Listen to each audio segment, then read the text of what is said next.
এই চ্যানেলে সম্প্রচারিত সকল খবরই সচেতনতামূলক এবং শিক্ষণীয়, কোনো কিছুই প্রভাবিত নয়। আমাকে অনেক কান্ট্রি আমন্ত্রণ জানিয়েছে।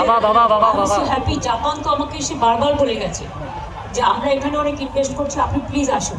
আমরা যে ঠিক আছে, আমি টাইম দেখে নিয়ে বলবো, কারণ আমার এখানেও তো প্রবলেম কি, আমাদের 13 মাসে 15 পার্বণ, 13 মাসে এখন হয়ে গেছে 100 পার্বণ, সব কিছুতেই থাকতে হয়। একটা প্রোগ্রামেও বাইরে যেতে পারি না, কখনো সাইক্লোন, কখনো উৎসব, সব কিছুতেই পাহারাদারের মতো থাকতে হয়। একবার লন্ডন গিয়েছিলাম, বৃষ্টি হলো, পালিয়ে এলাম। সুতরাং কখনো কখনো দেখো অনেক আমন্ত্রণ আসে, সব আমন্ত্রণ তো আমরা রক্ষা করতে পারি না, আর বাংলার স্বার্থে কিছু কিছু আমন্ত্রণ রক্ষা করা উচিত বলে আমি মনে করি। না, 1 লক্ষ কর্মসংস্থান তো বিভিন্ন কোল সেক্টরে অ্যান্সিলারি আরও বেশি হতে পারে, কারণ ওখানে তো অনেক অ্যান্সিলারি গড়ে উঠবে, আর ওটা হচ্ছে ওয়ার্ল্ডের 2nd লার্জেস্ট। তারপরে এখানে আবার আমাদের আরও অনেক প্রোগ্রাম, শেল গ্যাস আসছে, বিরাট প্রোগ্রাম, 6টা ইকোনমিক করিডোরের কাজ শেষ হয়ে গেছে। তারপর প্লাস রেডি আছে তোমার ওদিকে dedicated freight corridor from Dankuni to Amritsar, যেটা আমি রেল মিনিস্ট্রি থাকাকালীন করে, এগুলো সব রেডি আছে। সুতরাং এগুলো সবটাই বাংলাকে কেন্দ্র করে। কালকে হবে, আপনাকে হেমন্ত সোরেন আমন্ত্রণ জানিয়েছেন।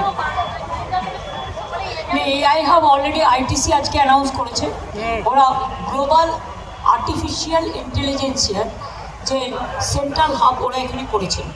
মুকেশজিও করলেন, ওনারাও করছেন, ওরা ডেটা সেন্টার অলরেডি করেছে, ল্যান্ডপোর্ট সেন্টারও করছে। সুতরাং এআই হাব আমাদের পুলিশও করছে একটা শিলিগুড়িতে। সুতরাং আমার মনে হয় আগামী দিন বেঙ্গল ইজ এ ডেস্টিনেশন, এবং বাংলাকে দেখে যা করে গেলাম আর যা করে যাচ্ছি, এটা একদিন আলোক্য হয়ে থাকবে। আজকে বিজনেস সামিট শুধু সাকসেস নয়, বাংলার জন্য একটা গর্বের ব্যাপার হয়েছে। আজকে মানে 40টা কান্ট্রি এবং প্রায় 200 জন ফরেনার্স এবং 25টা অ্যাম্বাসাডার এবং হেড অফ দ্য মিশন, তারা সবাই অ্যাটেন্ড করেছেন। এবং তাছাড়াও আমাদের ক্যাপ্টেন অফ দ্য ইন্ডাস্ট্রিজ মানে সবাই ছিলেন, এবং মুকেশজি, সজ্জনজি, সৌরভ থেকে শুরু করে আমি তো ইন্টারন্যাশনাল সেশনেও অ্যাটেন্ড করে এলাম। সকলে এত ভালো বলেছেন যে আমার নতুন করে কিছু বলার নেই। কত হবে না হবে সেটা কালকে, তার কারণ হচ্ছে কালকে B2B মিটিং আছে, যেগুলো MOU হয় বা মোয়া হয়, সেটা হচ্ছে কালকে আছে। কালকে হবে B2B মিটিং এবং B2G মিটিং, তারপরে সেই জন্য সকাল থেকে ওটা চলবে। আর আমি যেটা করবো, এসে মিট করবো, আরও 5টা কান্ট্রিকে মিট করবো ওদের ডেলিগেশন দিয়ে। আজকে আমি খুব স্যাটিসফাইড। মুকেশজি যেটা বলেছেন, কলকাতা থেকে সারা পৃথিবীকে ওরা ডিজিটালের মধ্যে দিয়ে চালাবে। তারপরে সজ্জনজিও বলেছেন, তাছাড়া ওরা আরও অনেক ব্যাপারে 50,000 কোটি টাকা বিনিয়োগ করছে, এবং ডবল ইনভেস্টমেন্ট 1 লক্ষ কোটি টাকার উপর বাংলায় করবে 2-1 বছরের মধ্যে। এবং 2 হচ্ছে যেটা সজ্জনজি ডালে বলেছে, ওরা 16,000 কোটি টাকার পাওয়ার প্ল্যান্ট করছে শালবনিতে, যেখানে ওদের ইন্ডাস্ট্রি আছে। তাছাড়া ওরা দুর্গাপুরের একটা বন্ধ কারখানা কিনছে। তাছাড়াও ওরা যেটা বলে, ওরা চাইছে ওরা অন্ডাল এয়ারপোর্টটাও ডেভেলপ করে ইন্টারন্যাশনাল এয়ারপোর্টের টোটালটা করতে চাইছে। এই ধরনের, যেমন সৌরভও একটা করতে চাইছে, কিন্তু কোর্টে কেস আছে বলে ও আর বলেনি। কালকে সন্ধ্যেবেলায় চন্দ্রশেখরনজি, যিনি এখন টাটা সান্স আছে আর কি ওখানকার দায়িত্বে, তিনি, তার সাথে ফোনে কথা হয়েছে। তিনি আমাকে বলেছেন আমি যেতে পারলাম না, বিকজ আমি যেতে চেয়েছিলাম কিন্তু আমি যেতে পারলাম না, কারণ আমি একটা প্রবলেম পড়ে গেছে বলে। কিন্তু আমি আমার সিও থেকে শুরু করে টাটা গ্রুপের সবাইকেই পাঠাচ্ছি, এবং আমি বাংলার জন্য অনেক কিছু করতে চাই। আমি এর পরে একটা টাইম নিয়ে, মিউচুয়াল টাইম হলেই আসবো। তখন আমি ওনাকে বলেছি, আপনার কাছে আমার একটা রিকোয়েস্ট আছে, আমাদের বাংলায় এ থেকে ইউরোপের কোনো ফ্লাইট নেই। আপনি তো অনেকগুলো মানে একটা এয়ার ইন্ডিয়া টোটালটা নিচ্ছেন, তো আপনি যদি আমাকে একটা ডিরেক্ট ফ্লাইট করে দেন, মানে কলকাতা টু ইউরোপ, এইটা।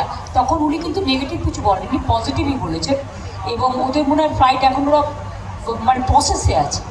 কাজেই আমার মনে হয় না যে হবে না, রিকোয়েস্টটা রাখবেন বলে আমার কথাবার্তায় পজিটিভ লেগেছে।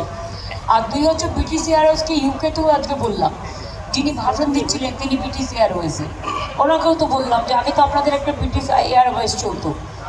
তারপরে জার্মানির সাথে দেখা হলো, তাদেরও বললাম আপনাদের আগে লুফথানসা চলতো, আমরা আসার আগে উঠে গেছে। সুতরাং সবার যাকে যতটুকু পেয়েছি বলার বলেছি 20 কান্ট্রি পার্টনার হয়েছে 20টা দেশ এবং 40টা দেশের প্রতিনিধি এসছে। এই প্রথম এতে ইউনিক হয়েছে। যত দিন যাচ্ছে সবাই বলেছে, আমার কথা নয়, যে বারবারন্ত হচ্ছে। এটা মা লক্ষ্মী আসুক ঘরে, বাণিজ্য বসতে লক্ষ্মী, যত চাকরি হবে, যত ইন্ডাস্ট্রি হবে তত চাকরি হবে। আর যারা বলে বেড়াচ্ছে 1 পয়সা খরচ হয়নি, আমি তো হিসেবটা দিয়ে দিলাম যে 7টা এডিশনে 19 লক্ষ কোটি টাকা এরকম জমা পড়েছিল সম্ভবত। 19 লক্ষ কোটি টাকা সামথিং আছে, 70,000 না আসে। তার মধ্যে 13 লক্ষ কোটি টাকা অলরেডি কাজ হয়ে গেছে, আর 6 লক্ষ কোটি টাকার কাজ অন প্রসেসে আছে। সুতরাং কী করে এসব কথাগুলো বলে? আমি বলবো সবসময় নেগেটিভ না করে রাজ্যের যেটা গর্বের সাথে গর্বিত হতে হবে।